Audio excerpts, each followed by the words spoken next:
गोकुळ सोबत गोकुल। जय बजरंग दूध संस्थेत विरोधी गटाची बाजी।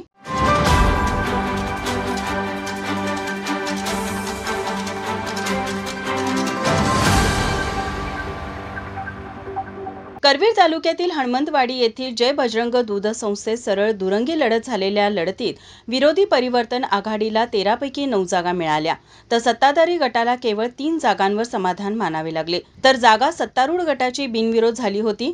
अपक्ष उमेदवार यांचाही पराभव झाला। या संस्थेत 25 वर्षांनंतर सत्तांतर झाले। विजयी उमेदवारांनी फटाक्यांची आतिषबाजी करून मिरवणूक काढण्यात आली। संस्था ही सभासदांच्या मालकीची असल्याचे गटनेते संग्राम भाप म्हणाले। संस्था मर्यादित हनुमंतवाडी सन 2025 ते 30च्या या उघडलेल्या निवडणुकीमध्ये सभासदांनी जो आम्हाला भरभरून कौल दिलेला आहे, त्या सभासदांचे मी आमच्या सर्व शिवशाहू आघाडीच्या वतीनं आमचे नेते संजय जाधव साहेब, तानाजी नरके साहेब, तसेच बंडोबंद कचरे, रंगराव शिर्के, तसेच संस्थापक आमचे आनंदराव झांजगे बापू, या सर्वांच्या वतीनं मी आभार मानतो आणि त्यांचे ऋण व्यक्त करतो। तसेच या होऊ घातलेल्या निवडणुकीमध्ये अनेक आरोप प्रत्यारोप किंवा बाकीच्या गोष्टी घडत गेल्या। खरं तर ही या गावची मातृसंस्था आहे आणि मातृसंस्था असल्यामुळं आम्ही त्या संस्थेचे सर्वजण आमच्या घरचे किंवा जाधव साहेबांच्या घरातले असतील किंवा तानाजी नरके साहेबांच्या घरातले असतील किंवा आणि कोणाच्या शिर्के साहेबांच्या घरातले असतील, आम्ही त्या मातृसंस्थेच्या घरातले सभासद आहोत।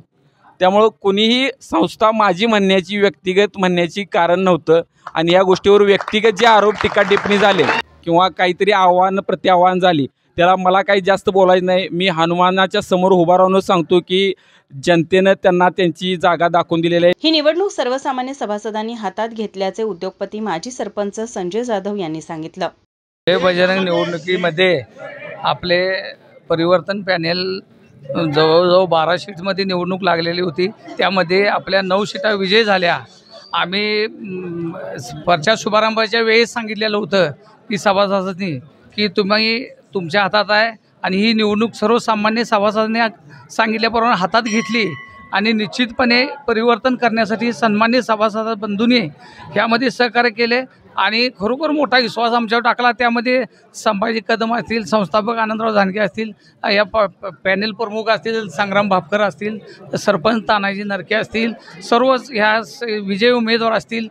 थोडक्यात आमचे 3 उमेदवार गेलेले आहेत, पण तिने कशी लढत दिली, त्याचबरोबर सरदार कचरे असतील आणि निवडणूक जे पराजय असू शकतो, पण निवडणूक किती ताकदीने लढली आणि ताकदीने लढून त्याला महत्त्व आहे।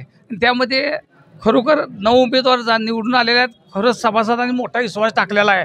त्या सभासदांनी मी शतशः आभार मानतो। जाहीरनाम्यात तंतोतंत ठरल्याप्रमाणे आम्ही सभासदांना दिलेला शब्द पाळणार असल्याचे माजी सरपंच तानाजी नरके म्हणाले। जय बजरंग दूध संस्थेच्या होऊ घातलेल्या निवडणुकीमध्ये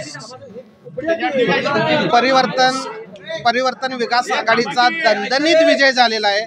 12 सीटापैकी 9 सीटा निवडून आणून सभासदांनी जो आमच्यावरती विश्वास दाखवला आहे, त्या विश्वासात पार्थ राहण्यासाठी आम्ही कटिबद्ध आहोत। जो आम्ही निवडणुकीमध्ये जाहीरनामा दिलेला आहे, त्या जाहीरनाम्याची तंतोतंत पालन आहे, त्याची पूर्तता करण्याची जबाबदारी आज आमच्यावर येऊन पडलेली आहे आणि ती खरोखर सभासदांच्या हिताचं जे काय असतील ते निर्णय आम्ही सगळ्यांच्या सहमतीनं घेऊ आणि जे आमच्या परिवर्तन विकास आघाडीचे जे 3 उमेदवार थोडक्या मतात गेलेत, पहिल्यांदा त्यांचं अभिनंदन करतो, कारण त्यांनी काटेची टक्कर दिली, मातब्बर नेत्यांची टक्कर दिली। सर्व निवडून आलेल्या आमच्या उमेदवारांचं हार्दिक अभिनंदन करतो। यावेळी सर्व कार्यकर्ते व पदाधिकारी उपस्थित होते। माझा महाराष्ट्र न्यूज साठी पांडुरंग फिरंगे, कोल्हापूर।